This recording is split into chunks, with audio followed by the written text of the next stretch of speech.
black man ordered out of restaurant, returns to deliver epic revenge. Marcus Green stood in front of his bathroom mirror, adjusting his navy blue tie for the third time. Tonight was supposed to be special, his first real celebration since landing the Peterson account that had doubled his consulting firm's revenue. He'd picked this restaurant, La Maison, carefully. All the food blogs raved about their new chef, and the pictures online looked exactly like the kind of place where you'd want to celebrate a win. Before we can continue, if you love your family, subscribe to this channel to help up creating amazing stories. Now, let's continue. He ran his fingers through his short black hair, inspecting his reflection one last time. The charcoal suit fit perfectly. It should, considering what he'd paid for it. At 34, Marcus had worked hard to get where he was, building his business from scratch after leaving his corporate job 5 years ago. Tonight was about acknowledging that journey. The Uber ride to the restaurant gave him time to scroll through his phone, reading congratulatory messages from clients. The Peterson deal had been tough to land, 6 months of presentations, meetings, and carefully crafted proposals.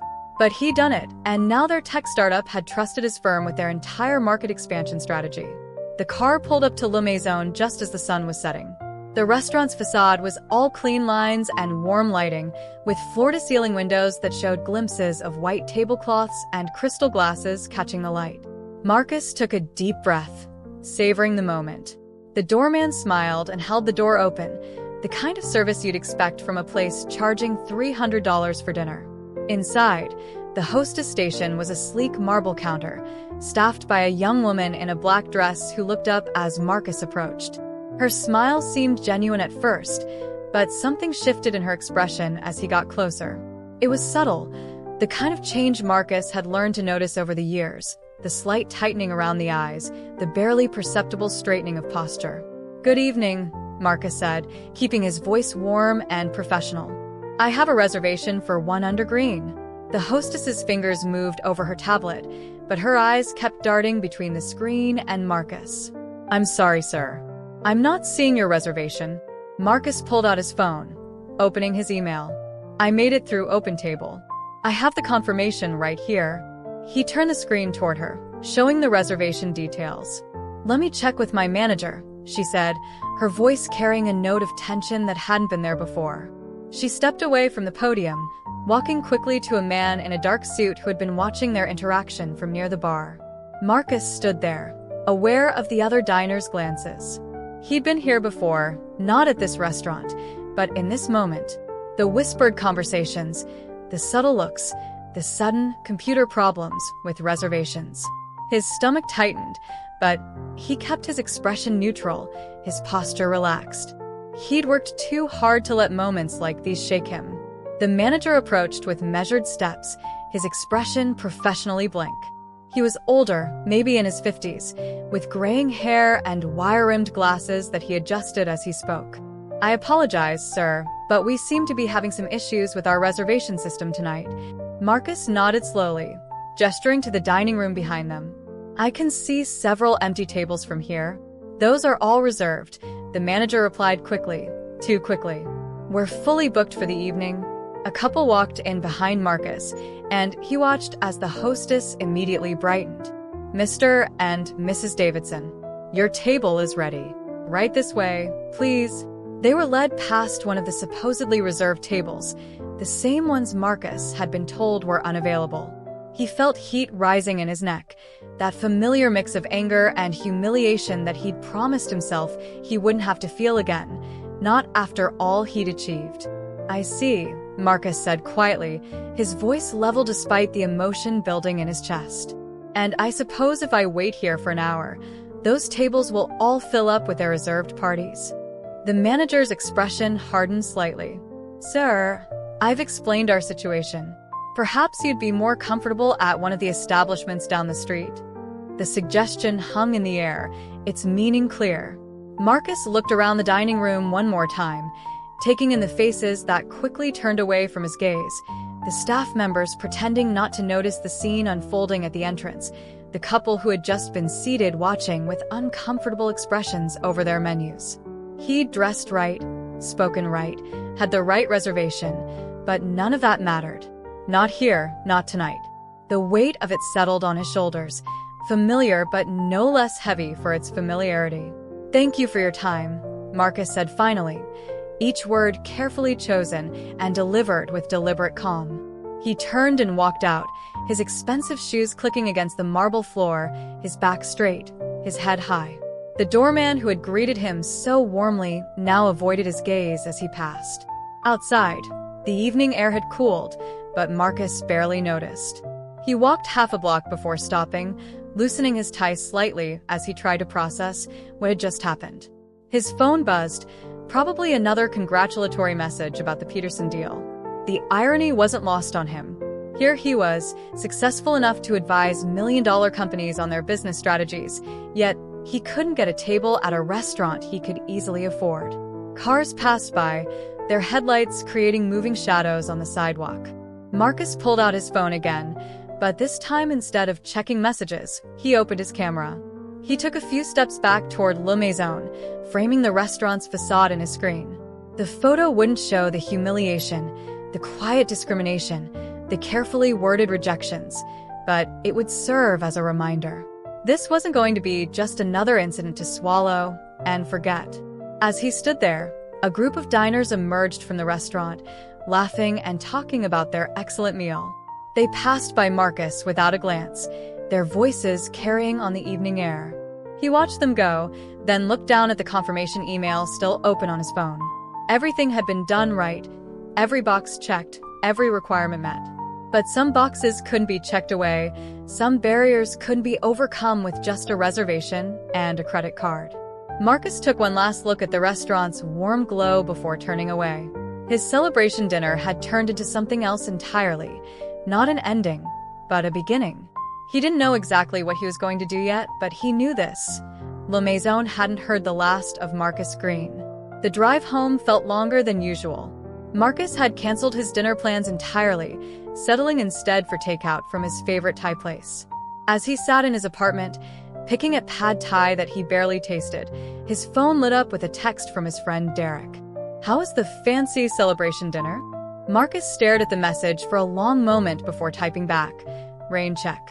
Place was full.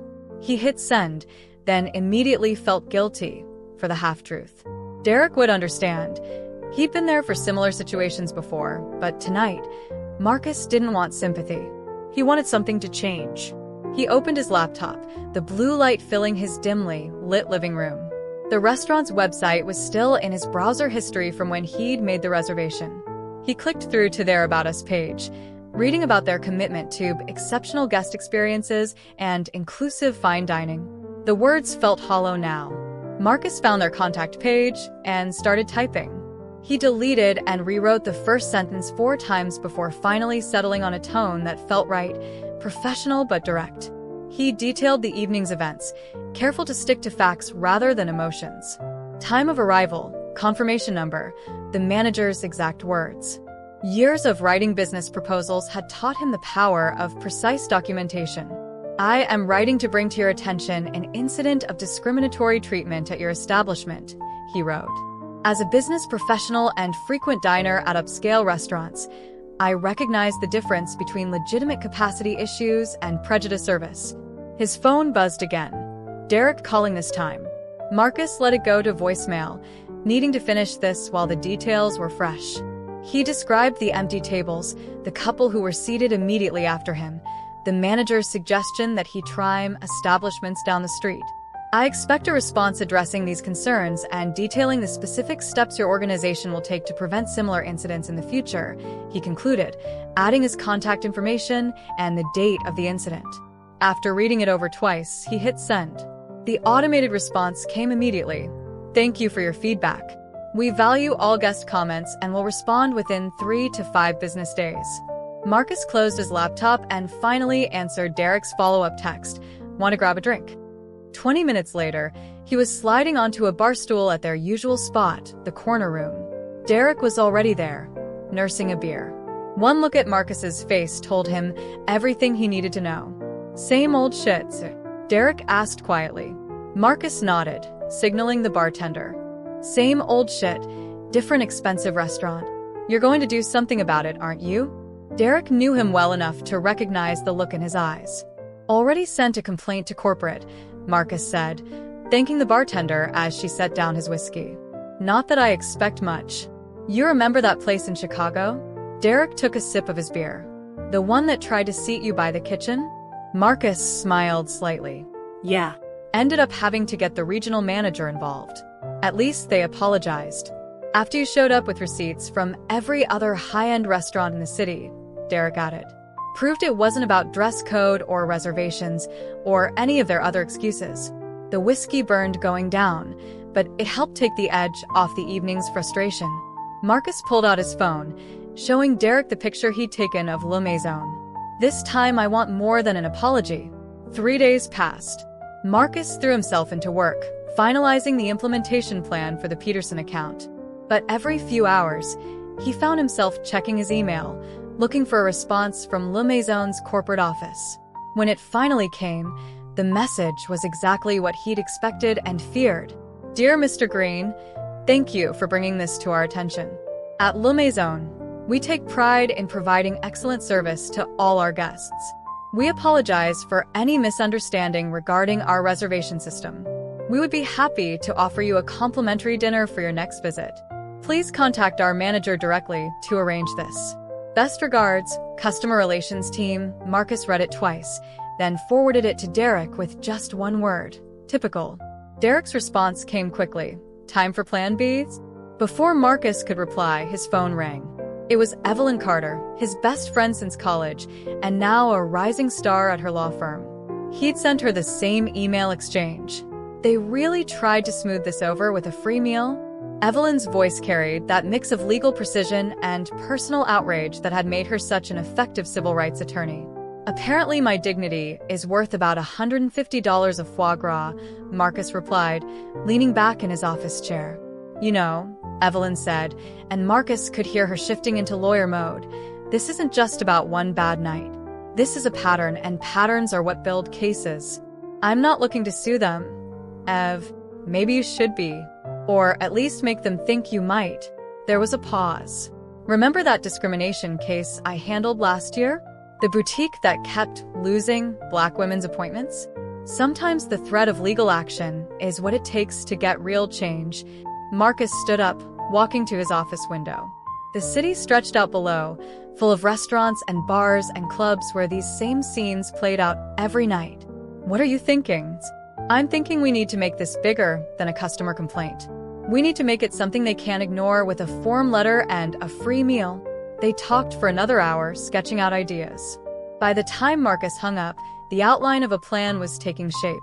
It wasn't just about getting even. It was about making sure the next person who walked into Le Maison wouldn't have to feel what he felt. That evening, Marcus started making calls. First to his network of business associates, then to friends in the restaurant industry, then to local community leaders. Each conversation added another layer to the plan, another person willing to stand with him. He created a document to track everything: names, dates, similar experiences. Some had happened at Le Maison, others at different high-end restaurants across the city. A pattern emerged, just as Evelyn had said. The same excuses, the same subtle discrimination, the same dismissive responses when people complained. Late that night, as Marcus updated his notes, another email arrived from Le Maison's corporate office. This one was shorter. "Mr. Green, we hope you'll accept our offer of a complimentary dining experience. We value all our guests and would appreciate the opportunity to demonstrate our commitment to service excellence." Marcus forwarded it to Evelyn with a simple message: "Ready when you are." The next morning, he walked into his office with a new sense of purpose. The Peterson account would still get his best work. He hadn't built his reputation by letting personal matters affect his professional performance. But now he had another project, one that felt even more important. He opened his calendar and started blocking out time for the next few weeks. This wouldn't be quick or easy, but neither was building his business. Some battles were worth the time they took, and this one had been a long time coming. Evelyn's office felt like a war room. Papers covered her usually pristine desk, and a whiteboard filled with notes stood in the corner. Marcus sat across from her, watching as she paced, her heels clicking against the hardwood floor. The key, she said, stopping to point at one of her notes, is making this impossible to ignore. They're used to handling individual complaints. What they're not prepared for is organized resistance. Marcus nodded, scrolling through his phone. I've got 15 people so far who've had similar experiences at La Maison. 3 of them in the past month alone. And they're all willing to go public? Most of them. A few are worried about backlash, which I get. He looked up at his friend, noting the familiar intensity in her eyes. You sure this isn't too much? You've got actual cases to handle. Evelyn dropped into her chair, brushing a strand of dark hair from her face. This is an actual case, Marcus. Maybe not in the legal sense yet, but it matters. Plus, I still owe you for talking me out of quitting during our second year of college. Marcus smiled, remembering those late-night conversations in the library. That was different. You were just mad because Professor Thompson was a jerk, and now I get to fight jerks professionally. She pulled up a document on her computer. Okay, let's go through the plan again. They spent the next 2 hours refining their strategy. It wasn't enough to just show up with a group. They needed to make a statement that couldn't be dismissed or ignored. Every detail had to be perfect, from the timing to the documentation. We need media attention, Evelyn said, making another note. Not just social media, though that's part of it. Real coverage. I might know someone, Marcus replied, thinking of Sarah Chin, a journalist he'd met at a business networking event. She covered social issues for the city's main news website and had seemed genuinely interested in stories about systemic discrimination. As they talked, more pieces fell into place. Marcus's network was proving invaluable, successful professionals from various fields, all with their own stories to tell. Some had experienced similar treatment at La Maison, others at different establishments, but all understood the importance of taking a stand. What about James? Evelyn asked, referring to their mutual friend who ran a popular food blog. Marcus shook his head. Already called him. He's in, but he wants to keep his involvement quiet until after. Doesn't want to tip them off. Smart. Evelyn pulled up another document. Now about the timing. We need to pick a night when they'll be busy, but not so packed that there's legitimately no room. Wednesday, Marcus said decisively. Middle of the week, but their bar still gets a good business crowd. Plus, it's far enough out to get everything organized. They moved their planning session to Marcus's apartment that evening, ordering pizza and spreading their notes across his dining room table. Derek joined them, bringing beer and his experience as a social media consultant. We need to document everything, Derek said, pulling up examples on his laptop. Not just what happens that night, but the build-up too. Show that this isn't a one-time thing. Marcus watched his friends work, feeling a mix of gratitude and determination. This had started as his fight, but it was growing into something bigger. People were sharing their stories in their group chat, each one fueling the urgency of what they were planning. Check this out, Evelyn said, turning her laptop around. She'd created a spreadsheet tracking similar incidents across the city's high-end restaurants. The pattern was clear and damning. We should share this with Sarah, Marcus suggested. Not just La Maison's story, but the whole picture. They worked late into the night, refining their approach. The plan was taking shape. They would make reservations under different names, staggered throughout the evening. Some would be turned away, documenting the rejections. Then Marcus would arrive with his group, professionals, community leaders, and a few surprise guests. What about security? Derek asked, voicing a concern they'd all been thinking about. They might try to stop us at the door. That's why we need the media there, Evelyn replied. They're less likely to make a scene if there are cameras around. Marcus stood up, walking to his window.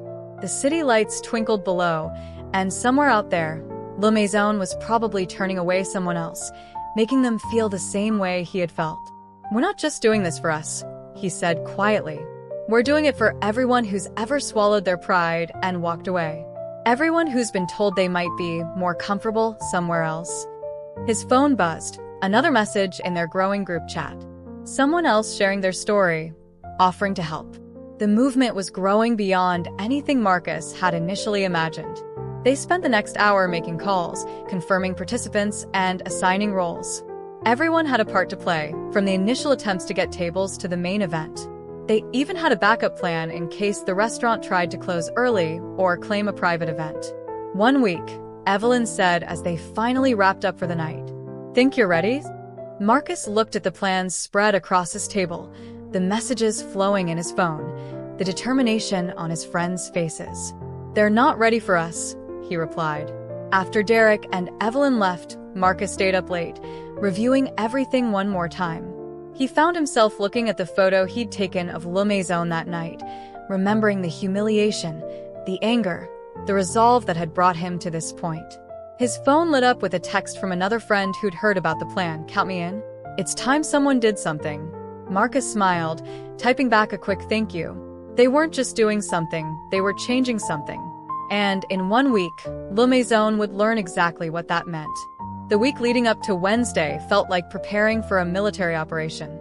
Marcus's apartment had become their unofficial headquarters, with people dropping by at all hours to finalize details or report new developments.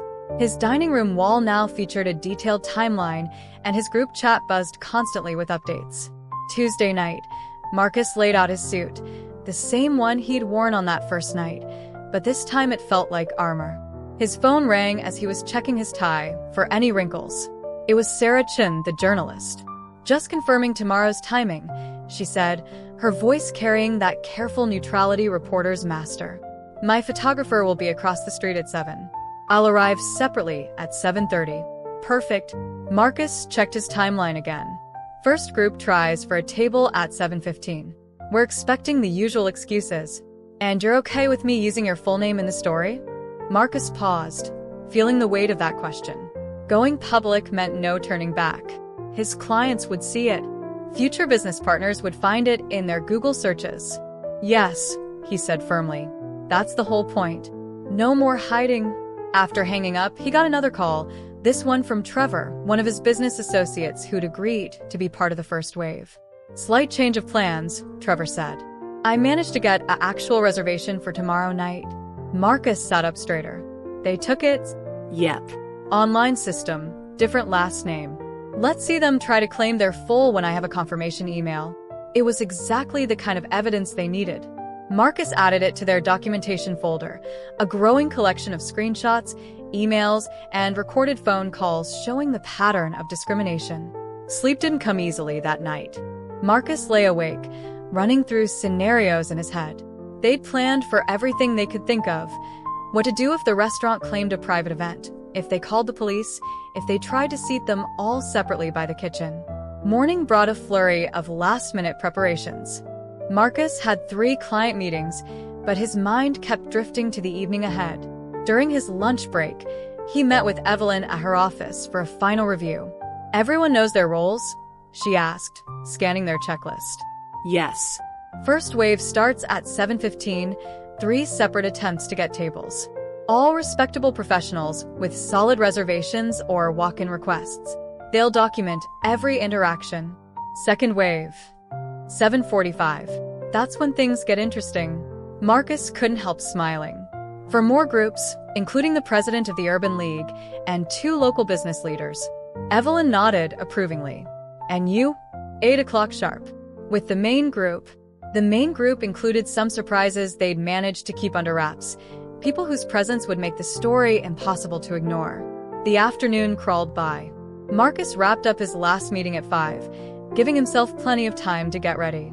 As he drove home, he noticed his hands were steady on the wheel, his mind clear. The nervousness had been replaced by a calm certainty. Derek showed up at his apartment at 6, carrying a small bag of equipment, extra battery packs for their phones, a compact camera, and lapel microphones they'd borrowed from a friend who worked in media. Testing, Derek said into one of the mics, checking the recording quality on his phone. Clear enough? Marcus listened to the playback. Perfect. They wouldn't be hiding the fact that they were recording, that was part of the point. Everything would be documented, out in the open.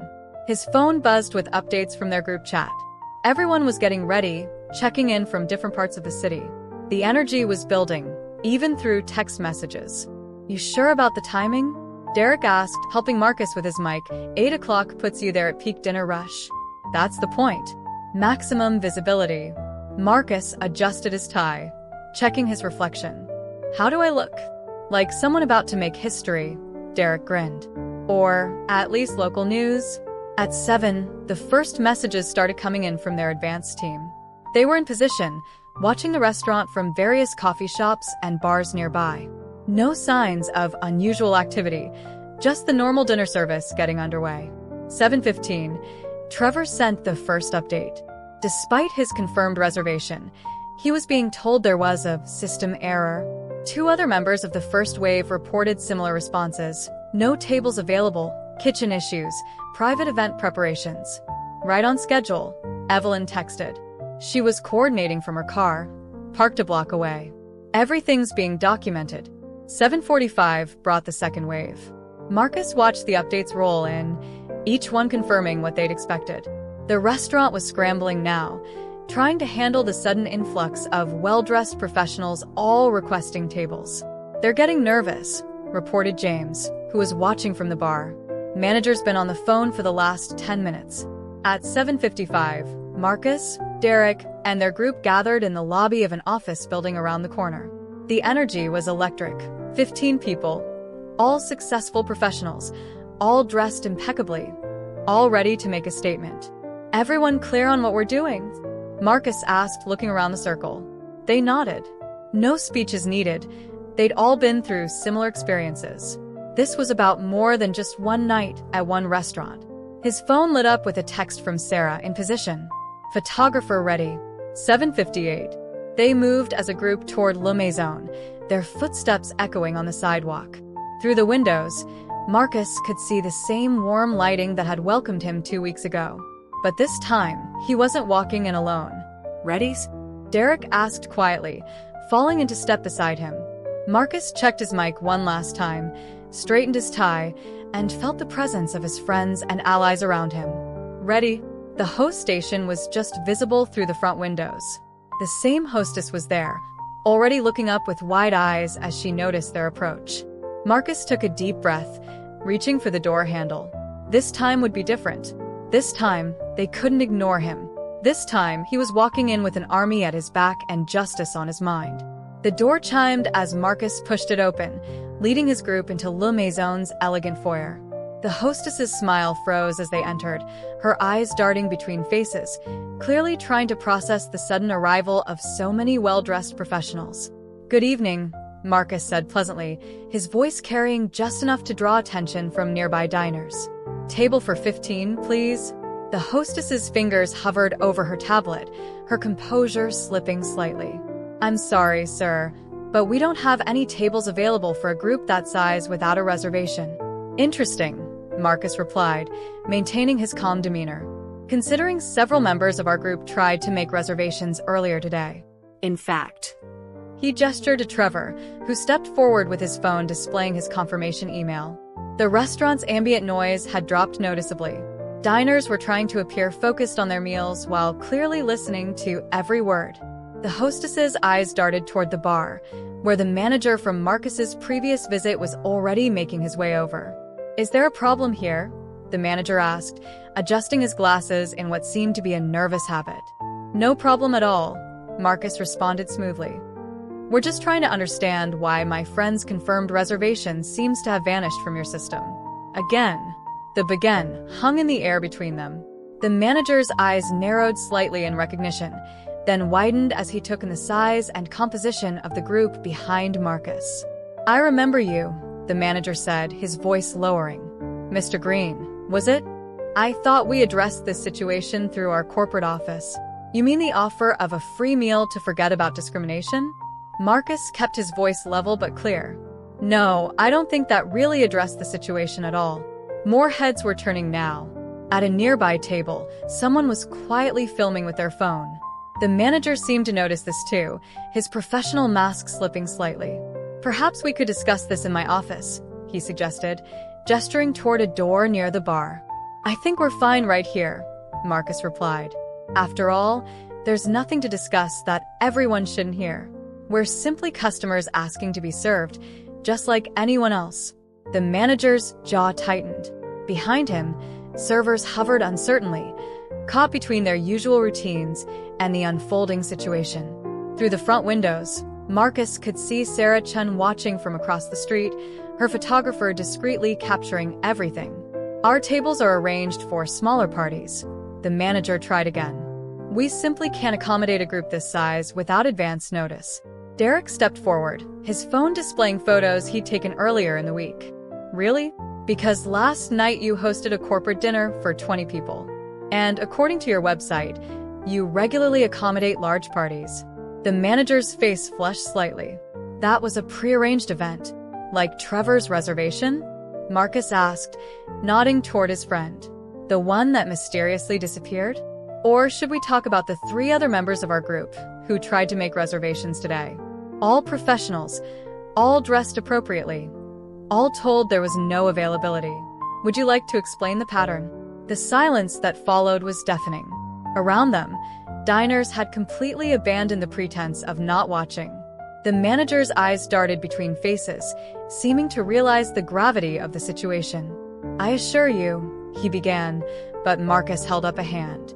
Before you continue, you should know that everything happening right now is being recorded. Marcus gestured to his lapel. Not hidden, we're doing this completely in the open. Just like your discrimination has been happening in the open, hiding behind polite excuses and system errors. A woman at a nearby table stood up, gathering her purse. I think I've heard enough, she announced loudly. I won't spend my money at an establishment that treats people this way. She walked toward the door, pausing beside Marcus. Thank you for doing this. Her departure seemed to break something in the manager's composure. Mr. Green, please. You're disrupting our business. No, Marcus replied firmly. Your discriminatory practices are disrupting your business. We're just making them visible. Evelyn stepped forward, her legal training evident in her precise tone. Would you like me to detail the pattern we've documented? The statistical improbability of your reservation system consistently malfunctioning only for certain customers? The testimonies we've gathered from former employees? The manager's face had gone pale. Behind him, the hostess was on the phone, presumably with corporate. Several other diners were now standing, some leaving, others simply watching with open interest. What do you want? The manager finally asked, his voice barely above a whisper. Marcus looked around at the faces of his companions, each one representing countless others who had faced similar treatment. We want accountability. We want change. And we want dinner. A ripple of nervous laughter went through the restaurant. The manager seemed to deflate slightly, reality setting in. I'll need a few minutes to arrange the tables. Take your time, Marcus replied. We'll wait right here. In full view of everyone. As the staff scrambled to push tables together, Marcus noticed James recording everything from his position at the bar. Sarah Chun had moved closer, notepad in hand, though she maintained her professional distance. This wasn't just about getting a table anymore, it was about documenting a moment of change. The manager returned, visibly sweating now. Your tables are ready. Please, follow me. As they were led through the restaurant, Marcus caught snippets of conversation from other diners. Some were embarrassed, others angry, many simply processing what they had witnessed. A few were already on their phones, no doubt sharing the story on social media. They were seated in the main dining room, no back corner, no kitchen door tables. The manager hovered uncertainly until Marcus looked up at him. We'd like to speak with you after our meal, Marcus said quietly, about how to ensure this never happens again. To anyone, the manager nodded stiffly and retreated. Around the hastily assembled tables, Marcus's group settled in, the tension of the confrontation giving way to a different kind of energy. They had done more than just get a table, they had forced a conversation that couldn't be ignored. Well, Derek said, picking up his menu with a slight smile, I hear the foie gras is excellent. The laughter that followed broke the last of the tension, but Marcus could feel that this was just the beginning. Through the windows, he could see more people gathering, phones out, word spreading. By dessert, this would be all over social media. By morning, it would be in the news. Le Maison had wanted to sweep discrimination under the rug. Instead, they had set the stage for its exposure. The first tweet went out before they'd even ordered appetizers. By the time their entrees arrived, #LeMaisonDiscrimination was trending locally. Derek watched the notifications flood his phone, his marketing experience telling him this was about to explode. "Look at this," he whispered to Marcus, sliding his phone across the table. A video clip of their confrontation with the manager, filmed by one of the departing customers, had already gained thousands of views. The comment section was on fire. Marcus glanced at it briefly, then returned to his meal. He'd chosen to be present in this moment, sharing dinner with the people who'd stood beside him. The social media storm could wait, though he could feel it building around them like an approaching thunderstorm. James, ever the food blogger, was documenting everything with careful precision. "The irony," he muttered, photographing his perfectly plated salmon, "is that the food is actually excellent. Shame about the racism." Throughout the meal, more diners stopped by their table. Some shared their own stories of discrimination at high-end restaurants. Others simply wanted to express their support.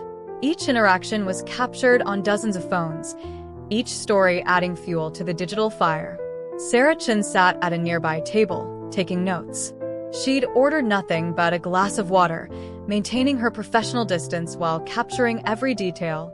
Her photographer had moved outside, documenting the growing crowd of onlookers who'd heard about the situation through social media and shown up to witness it firsthand. Marcus's phone buzzed continuously with notifications. His original post, a simple photo of the restaurant's facade with a detailed account of his experience, was being shared across multiple platforms. Local community leaders were weighing in, sharing it with their own comments about systemic discrimination in the city's dining scene. "Check this out," Evelyn said, showing him her screen. A former Le Maison employee had come forward on Twitter, confirming that staff had been unofficially instructed to find ways to discourage certain customers. Her post was rapidly gaining traction. "Your move, corporate," Derek murmured, watching the restaurant's official social media accounts remain suspiciously silent. The contrast between their usual stream of food photos and their current silence spoke volumes. Around 9:30, as they were finishing their desserts, Marcus's phone lit up with a notification that made him pause. A major national news website had picked up the story. Their headline was simple but devastating: "Upscale restaurant caught in discrimination scandal as customers fight back."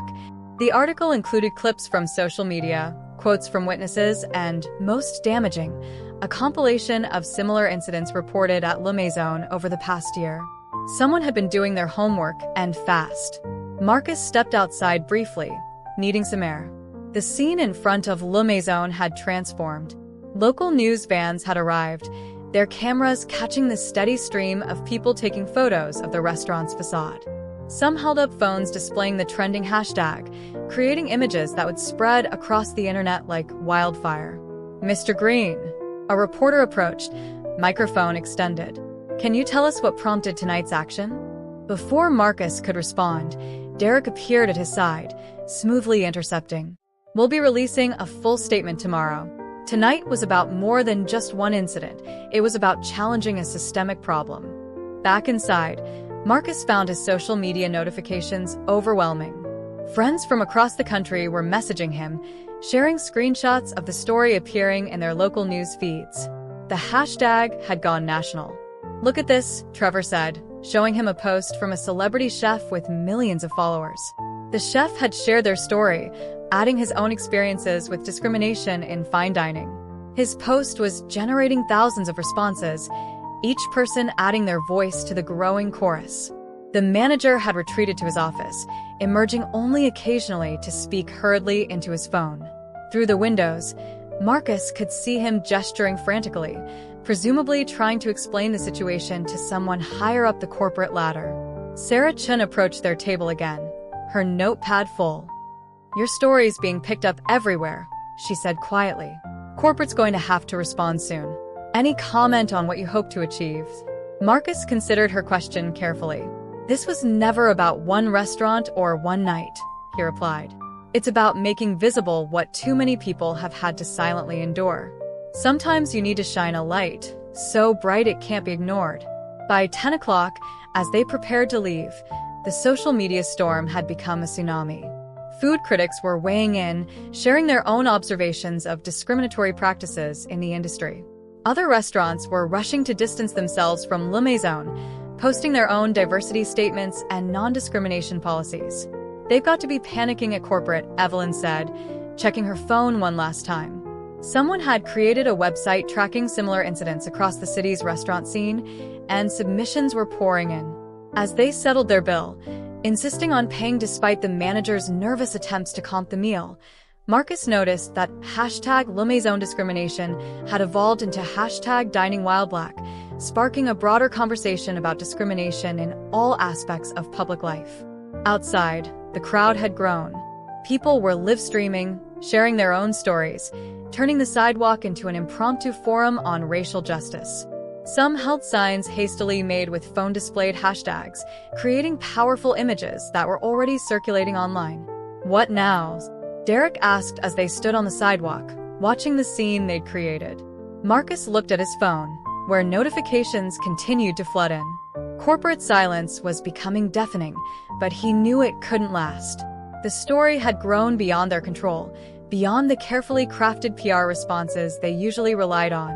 "Now," he said, "we wait for them to realize that this isn't going away, that they can't hide behind form letters and free meals anymore.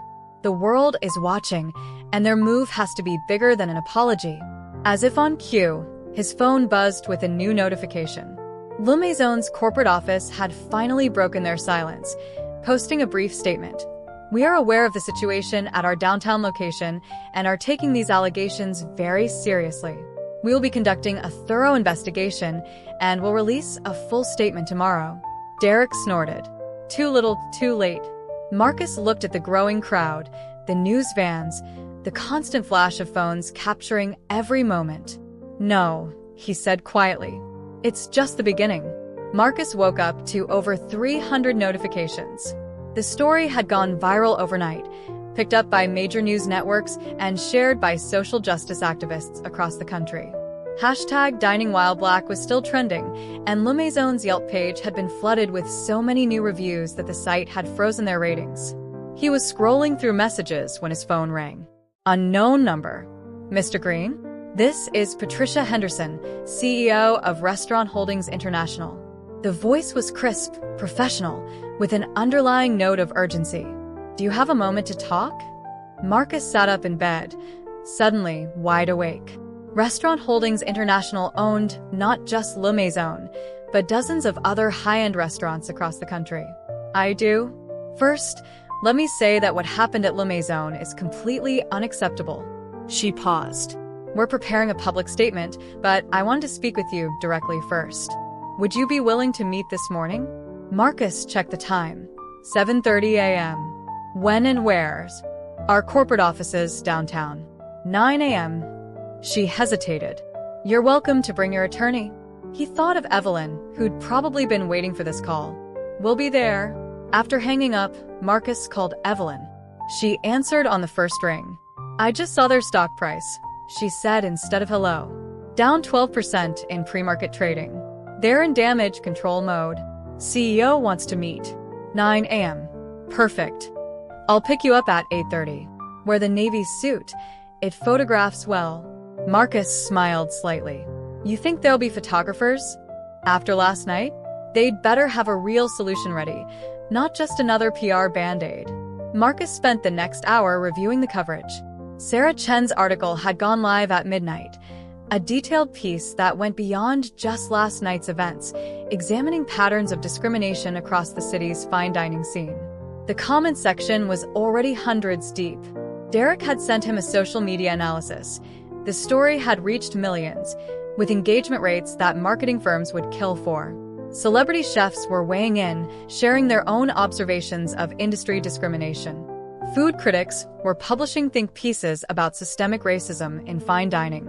At 8:30 sharp, Evelyn's car pulled up. She looked ready for battle in a charcoal suit, tablet in hand. "Been doing some research on Patricia Henderson," she said as Marcus got in. "She's been CEO for 3 years. Came from tech, big on corporate responsibility. This could get interesting." They pulled up to the gleaming office tower that housed Restaurant Holdings International at 8:50. The lobby was marble and glass, with a security desk that screened visitors. A PR representative was waiting to escort them up. "Ms. Henderson is in the conference room," she said, leading them to an elevator. Her professional smile couldn't quite hide her nervousness. "Can I get you coffee or water?" "Water's fine," Evelyn replied, making notes on her tablet.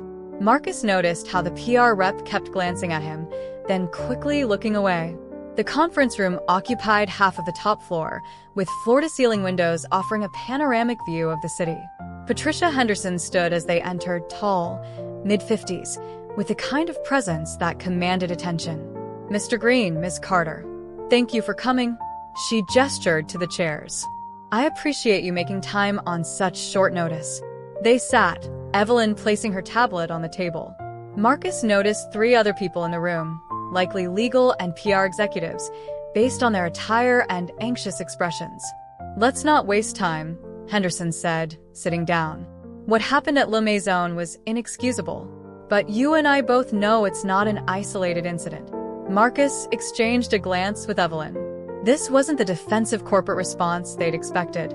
"We've been reviewing complaints across all our properties," Henderson continued. "The patterns are clear, and they're shameful. Your actions last night forced us to confront something we should have addressed long ago." She slid a folder across the table. Inside was a detailed proposal, not just an apology, but a comprehensive plan for systemic change. "We want to create a partnership," Henderson said. "Not just to fix La Maison, but to address discrimination across our entire organization. We're proposing a complete overhaul of our training, hiring, and service policies. And we want you to help lead it." Marcus opened the folder, scanning the contents. The proposal was extensive: mandatory bias training for all staff, anonymous testing programs, revised hiring practices, regular audits of service patterns. And at the bottom, a consulting offer that made his eyebrows rise. "This is comprehensive," Evelyn said carefully, reading over his shoulder. "It needs to be," Henderson replied.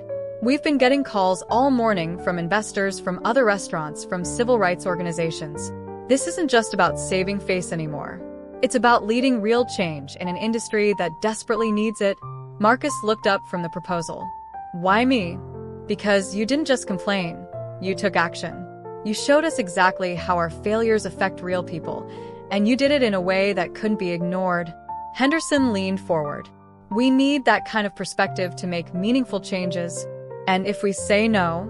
Evelyn asked, her lawyer instincts kicking in. "Then we'll still implement these changes, but without the benefit of Mr. Green's insights.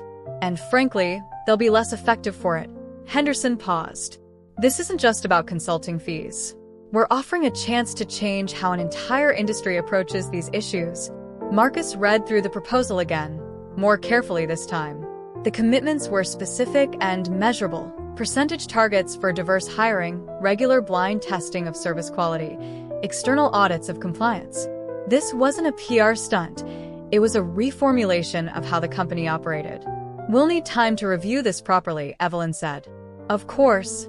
Henderson nodded. "But we'd like to make a joint announcement this afternoon. The public needs to know we're taking real action, not just making promises." Marcus looked out the windows, seeing La Maison in the distance. 24 hours ago, he'd been planning a protest. Now he was being offered a chance to change the system from within. "One condition," he said, turning back to Henderson. "This can't just be about your restaurants. We need to make this information public, share the data, the training materials, everything. Let other restaurants learn from it." Henderson smiled for the first time. "That's exactly what we hoped you'd say." 6 months later, Marcus stood at the entrance of La Maison, watching as the staff prepared for evening service.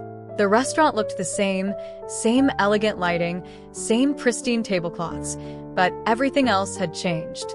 The hostess greeting guests was new, part of the diverse team hired after the overhaul.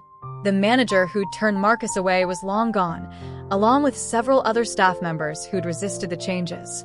But more importantly, the invisible barriers that had once divided the space had disappeared. "Ready for the final audit?" Derek asked, joining him with a tablet in hand. They'd developed a comprehensive testing system over the past months, using data analytics to track everything from seating patterns to service times. "Let's see how they do," Marcus replied, adjusting his tie. These surprise audits had become routine, but this one was special. It would determine if Le Maison was ready to become a training center for other restaurants in the group. The changes hadn't been easy. The first month had been chaos, resistant staff, confused customers, media scrutiny of every move. But Patricia Henderson had kept her word. The company hadn't just implemented changes, they'd embraced them completely. Marcus watched as a young Black couple walked in, dressed for a special occasion. The hostess smiled warmly, genuinely, leading them to a prime table by the window. No hesitation, no subtle looks, no excuses about reservations. This was what success looked like. His phone buzzed, a text from Evelyn. She'd just finished reviewing the latest draft of the industry guidelines they developed. What had started as internal policy for Restaurant Holdings International had grown into something bigger. Other restaurant groups were adopting their framework, eager to avoid their own discrimination scandals. "Remember that night?" Derek asked, nodding toward the spot where they'd confronted the old manager. "Did you ever think it would lead to this?" Marcus smiled, remembering the tension, the anger, the determination. "Honestly, I just wanted them to give me a table." The past 6 months had been a whirlwind. After the initial announcement, Marcus had split his time between his consulting business and the restaurant project. The media attention had actually brought him new clients, companies eager to prove they were serious about addressing discrimination. The training program they developed went beyond typical diversity seminars. It used real scenarios, data analysis, and practical exercises to help staff recognize and address their biases. More importantly, it created accountability at every level. "Check this out," Derek said, showing him the latest social media metrics. The hashtag #DiningWhileBlack had evolved from a protest into a movement for change. People shared positive experiences alongside negative ones, celebrating restaurants that got it right while calling out those that didn't. A familiar face caught Marcus's attention. Sarah Chin, the journalist who'd covered the original story, was being seated for dinner. She'd followed the changes closely, writing several follow-up pieces about the industry-wide impact. Her latest article had focused on how other cities were starting to adopt similar programs. "Mr. Green?" A voice interrupted his thoughts. It was Tony, the new manager, holding a tablet. "Would you mind reviewing these numbers? We've been tracking the demographic data you requested." Marcus followed him to the office, the same one where the old manager had made his frantic phone calls that night. Now the walls were covered with training materials and service metrics. A large screen displayed real-time data about wait times, seating patterns, and customer feedback. "Look at this," Tony said proudly, pulling up a chart. "Our customer base is finally starting to reflect the city's actual demographics. And our satisfaction scores are higher than ever." The numbers told a story of real change, not just in who they served, but in how they served them. The staff was more diverse, more engaged, more aware. They'd created something that went beyond mere policy changes. They'd built a new culture. Marcus's phone buzzed again, this time a message from Patricia Henderson. Another restaurant group wanted to implement their program. They'd need to schedule more training sessions, develop more materials. The work was far from over. Walking back through the dining room, Marcus passed the table where he'd sat with his friends that night, planning their protest. Now it was occupied by a mixed group of business people, laughing over wine and appetizers. The scene would have been unlikely 6 months ago, not impossible, but uncomfortable, scrutinized. "Hey," Derek called from near the bar.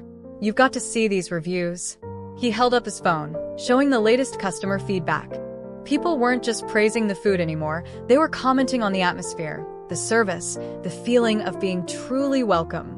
Outside, the early evening light caught the restaurant's windows, making them glow. Marcus remembered standing here that first night, angry and humiliated. He'd wanted to force them to change, but he'd never imagined how deep that change would go. A young server approached, someone from the new training program. "Mr. Green, there's a couple here who'd like to meet you.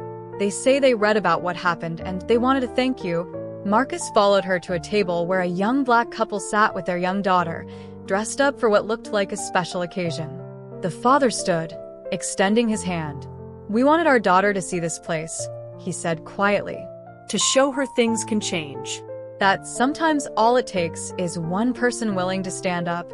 Marcus shook his hand, watching as the daughter carefully arranged her napkin in her lap, proud and comfortable in her fancy chair. This was why it had all been worth it, not just for the policy changes or the consulting contracts, but for moments like these. Later, sitting at the bar with Derek, Marcus looked around at what they'd helped create. The dining room was full, alive with the energy of a successful restaurant. But more than that, it was full of everyone, all races, all backgrounds, all feeling equally at home. "So," Derek said, raising his glass, "what's next?" Marcus smiled, thinking of the meeting scheduled for next week, the training sessions being planned, the other restaurants waiting to start their own transformations. Now we make sure it sticks. Not just here, not just in this company, but everywhere. Through the windows, he could see the city lights coming on, restaurants across the skyline filling up with dinner crowds. There was still work to do, other battles to fight. But tonight, in this space that had once been a battlefield, Marcus could see the future they'd fought for taking shape, one table at a time. Disclaimer: this channel does not support or tolerate any form of discrimination, racism, prejudice, or violation of human rights. The stories presented here are original and created by the author with the aim of promoting reflection, awareness, and dialogue. All content is developed with respect for diversity and the dignity of all people.